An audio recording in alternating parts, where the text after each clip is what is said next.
natural disasters such as earthquakes, tsunamis, and wildfires, drug trafficking and drug abuse, terrorist attacks, and even bombings. There are many dangers and crises that plague and threaten the North American continent each and every day. So what is being done about the dangers we face? How are we preparing to meet those crises head-on? Enter exercise Ardent Sentry Northern Edge 2007.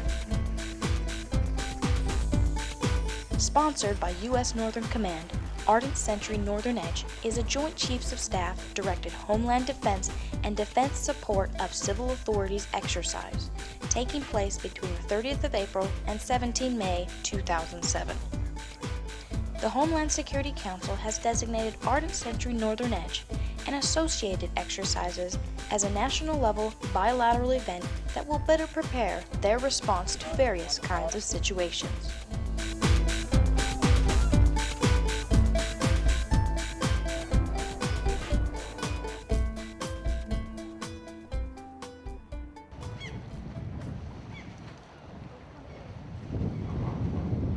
The primary focus of our exercise is how do we respond to a crisis in our homeland. In this case, we in the Department of Defense are not the lead organization. We're really looking at it from our support to local and state levels, whether or not they can support the crisis within their capabilities. And if they can't, now how do we work the process for requesting additional capability, and how does the federal government respond to that? One of the exercises associated with Ardent Sentry Northern Edge is Alaska Shield Northern Edge. The evolution's roots in military exercises began in 1975 with Jack Frost, which ran until 1979. From 1981 to 1989, the exercise was changed to Brim Frost, and then Arctic Warrior from 91 to 92. Then in 1993 until present, the name was finally changed to what it is today. Here in the state of Alaska, there have been natural disasters that have happened in the past, and so what we have been able to do over the years is become much better integrated in how we view and understand the capabilities of local, state, and federal agencies, their vulnerabilities, and how we then interact to coordinate our efforts. North 506, turn left 15 degrees. Okay, left 15 degrees for North 506. North 506, switch. Right now we're flying up the coast. We're still in Canadian airspace. Shortly we'll be entering Alaska airspace. We'll be flying over Bioko Island and then on our way into Cordova, Alaska. As part of the exercise, pilots from the Air National Guard and TSA agents on the ground practice dealing with the possibility of suspect passengers while in flight. We may have to communicate remotely through instrumentation. The passengers won't know that we know. They will tell me we have stronger headwinds here and we're going to divert to a closer location than what we planned to get some gas quick. So that way it wouldn't alarm them to know that authorities are standby ready for them. You need to come out of the aircraft with both your hands on top of your head. We want pilots! Yes! Passenger, come out of the aircraft. We're a volunteer department, and we take a lot of time and we take great responsibility, and we really enjoy doing what we do. So this type of drill was really good for us. Learn to take all situations as being hazardous and treat them all the same. So that's the way we're taught. I think this is very important, especially with the meth labs, because they're very common. They can be contained in any type of small package, like the package we had, which was just a small gray box, or even as small as a backpack. So, doing this type of training lets you know what you're getting into when you go into these situations. I mean, like going into that plane, I had a full level A suit on, and you learn that you have very cramped situations, so it's also nice to be able to see these things and practice them. It's just a perfect way to integrate everyone from the ground on up. Just is a good way to practice and get ready for real-world situations. Alaska is the only state where an exercise of this type and magnitude is planned biannually and, as a result, is an integral part of the nationwide crisis preparation. It impacts the citizens of Alaska, but it really impacts all of the citizens of the United States. And so we can be a test bed, if you will, of how this organization and how we can put this together in other parts of the nation. Alaska Shield Northern Edge 2007 focuses on exercising our ability to optimize and integrate crisis response from all levels of government, as well as the highly capable statewide first responders within the private sector. All right, we're going to take you to the hospital. The purpose of this exercise, the way I understand it, is for all of them to work together.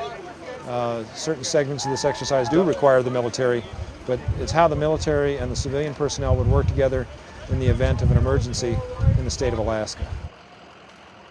I think that we have to be ready to work together. You can imagine that this particular scenario would rapidly overwhelm local resources, and the military would play a role that would become increasingly important depending upon the scope of it and the resources needed.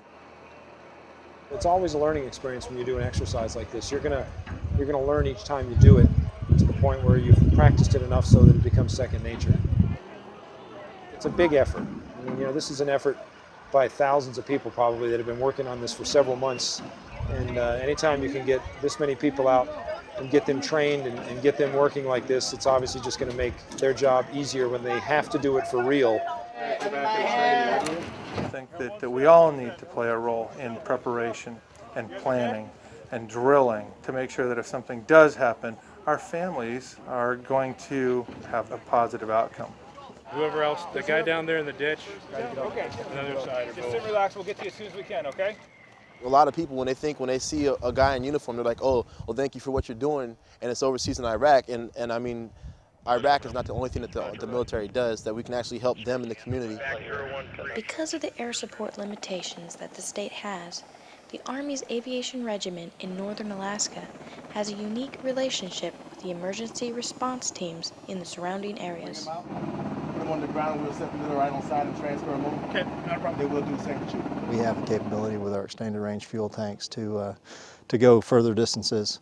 And we do have trained medics on board the aircraft. And overall, I think we've got a good working relationship with both the cities of Fairbanks and North Pole and other communities throughout the local area here in Alaska. With this exercise, I believe that with the joint force, the joint effort between everybody, with the increased communication and preparedness between all agencies and the community, it makes the community feel safer, that everybody can work as a team.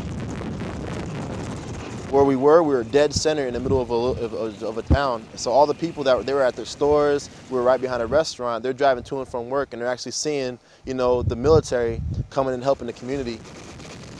Yeah, this is exactly what they had last time, sir. They had a little triage area set up outside. I like to be able to make a direct impact on the community. It's a great thing. I really enjoy it.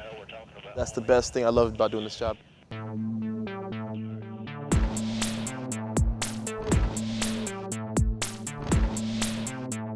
Preparing for disasters and terrorist attacks is a continuous effort and is an individual responsibility. Residents in the communities are and must be the first to respond. We must be ready to help ourselves, our neighbors, and our country.